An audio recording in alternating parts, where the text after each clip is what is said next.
세계 각지 뉴스 현지 통신원 통해 직접 듣는 월드 리포트입니다. 오늘은 중국 상하이 장창관 통신원 연결되어 있습니다. 안녕하십니까? 예, 안녕하십니까. 상하이 장창관입니다. 예, 중국 대표하는 전자제품 하면 이제 샤오미 많이 떠올리실 텐데 이 샤오미 창업자의 레이준 회장의 이름을 딴 과정이 중국 우한대학에 생겼다는 소식이 있네요.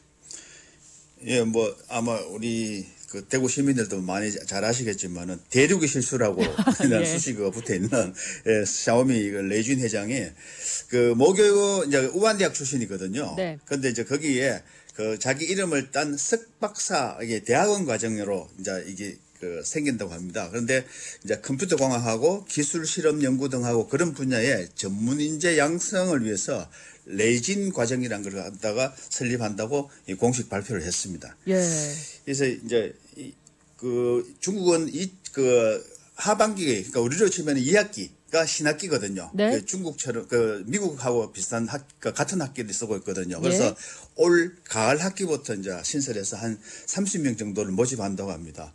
그 이 학과에서는 컴퓨터에 대한 전반에 대한 그 엔지니어의 능력과 기업가의 혁신, 뭐 이렇게 창업 수준을 갖춘 이 다방면의 인재를 뭐 교육한다라고 지금 그렇게 발표되어 있습니다. 선배가 그러니까 측에서는 모교에 전폭적으로 투자를 하고 그 과정까지 이름을 따서 만들어서 후배 양성하겠다 이거네요. 그렇죠. 그래서 뭐 가장 우수한 교수진, 뭐 그다음에 기업들이 이제 후원해 줄 수 있는 멘토 이런 것들도 그 할 수 있도록 그렇게 최고로 지원한다고 그렇게 되어 있습니다. 금전전 지원도 아끼지 않고 하겠다.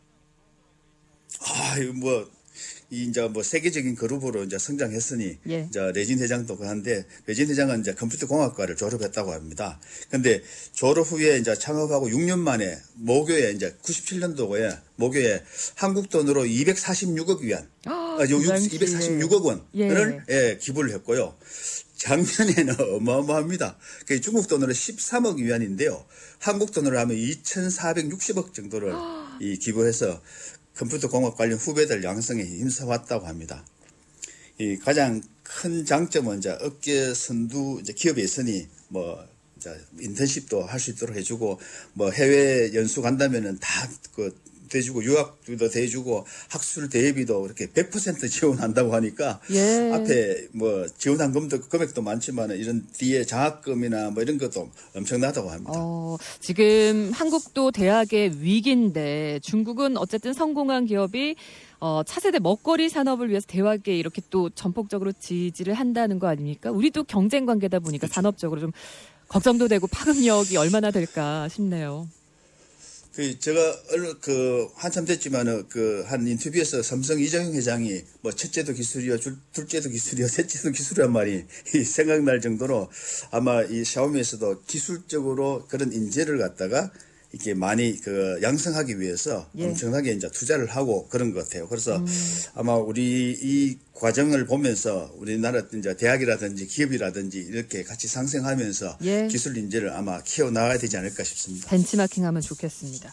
자, 중국의 올 1분기 국내 총생산 발표됐는데 시장 전망치를 크게 웃돌았어요. 이거를 참 전하면서도 지금 사실은 현실적으로는 이게 체감을 못 하고 있는데 어쨌든 발표는 중국 어떻게 정부 나왔을까요? 중국 정부에서는 전년도 동기 대비해서 올 1분기에 5.3% 성장했다고 그렇게 나왔어요. 그래서 이제 1, 2차 산업은 조금 떨어진 것 같고요. 오히려 3차 산업에서 이제 조금 이렇게 늘어난 걸로 그렇게 나와 있습니다. 그래서 이제 아마 그 차이에 의해서 이제 그런 평균치를 보면은 5.2%다 뭐 그렇게 나오는데 사실은 현실적으로는 체감하기는 조금 중국 상황은 어때요? 중국도 물가 높고 서민들은 많이 힘듭니까? 예, 서민들은 진짜 많이 힘들고 뭐 저도 어떤 이렇게 부분을 가장 좀 어려워하나요? 아니 일반 소비자들이 다 제일 어려워합니다. 뭐 식당들도 그렇고 뭐 다들 한데 뭐 어떤 한 분은 뭐 식당 한지 뭐 10년이 넘었는데 첫 적자를 봤다라고 하시는 한국 분이 계셨거든요. 그럴 정도로 이제 현장에서는 그런데 또 이 지표는 그렇고 그래서 중국이 최근에 발표가 났는데 저축액이 엄청나게 늘었어요. 그래서 우리나라 돈으로 2,000조가 넘는 저축액이 지금 그래서 안 쓰고 이제 모아놓는 거죠. 불안하니까. 예. 예, 그래서 이제 회사들은 이제 오히려 또 잘 돌아가는 회사들도 많답니다. 왜냐하면 코로나 때 영향으로 이렇게 문 닫는 회사들이 많았을 거 아닙니까? 예. 그런데 살아남은 회사들은 지금 오히려 이제 이 조금 이제 활성화가 돼서 조금 활황이라고도 합니다. 양극화가 좀 더 심해질 수도 있겠다 좀 걱정도 되는 대목인데. 자, 그렇죠. 우리나라도 좀 안고 있는 문제인데 젊은이들이 대도시로 많이 몰린단 말이에요. 근데 중국에는 예. 중소도시로 이주하면서 중국의 좀 지도가 바뀌고 있다라는 소식이 들려옵니다. 청년 인구 이동이 좀 활발한 건가요? 중앙에서 지방으로? 사실은 이제 상하이나 이렇게 대도시에서는 청년 직원들을 구하기가 너무 어렵다고들 합니다. 예. 그런데 이제 그만큼 그 대도시 생활들이 뭐 생활비라든지 그 이제 소위 말하면 집값 같은 거 뭐 음식값 같은 것들이 다른 데 비해서 다 비싸거든요. 아무래도, 그러다 예. 보니까 그거를 갖다 이겨내지 못하니까 차라리 이제 고향으로 가서 뭘 하겠다는 이제 그런 친구들이 이제 많아지면서 특히 이제 우리 산업의 허브라고 하는 중국의 허브라고 하는 선전, 그다음에 상하이 뭐 이런 데 있는 사람들이 유출이 그렇게 좀 심하다고 합니다.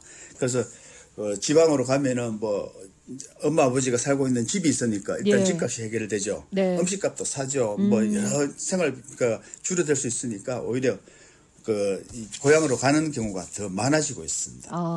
정부에서 뭐 유인책을 한 것이 아니라 그 대도시의 삶이 너무 팍팍해서 이제 청년들이 다 고향으로 회귀하는 거라고 봐야 되나요? 그렇죠. 그래서 요즘 최근에 또 이거를 노리고 기업이나 이런 데서는 이렇게 3차 산업이죠. 뭐 예를 들면 뭐 햄버거 사업이라든지 뭐 피자집이라든지 이런 집들이 예. 대도시에 문을 여는 것이 아니라 소도시로 가서 문을 여는 경우도 젊은이들이 많이 그쪽으로 늘 정도로 모이니까 그만큼 하는데 그래서 이제 한 업계 관계자의 말에 의하면 소도시 젊은이들은 생활비 부담이 그렇게 크지 않아서 음식과 음료를 즐길 여유가 있었지만은 반면에 대도시 청년들은 생활비 한 푼이라도 아끼기 위해서는 허리띠를 졸라매고 있다라고도 그렇게 얘기를 하고 있습니다. 예, 사람의 이동이 좀 어떤 많은 문제들을 해결하는 그런 모습도 또 볼 수가 있네요. 오늘은 네. 여기까지 듣겠습니다. 장창관 통신원 네. 고맙습니다. 다음에 뵐 때까지 건강히 계십시오. 예, 건강하십시오.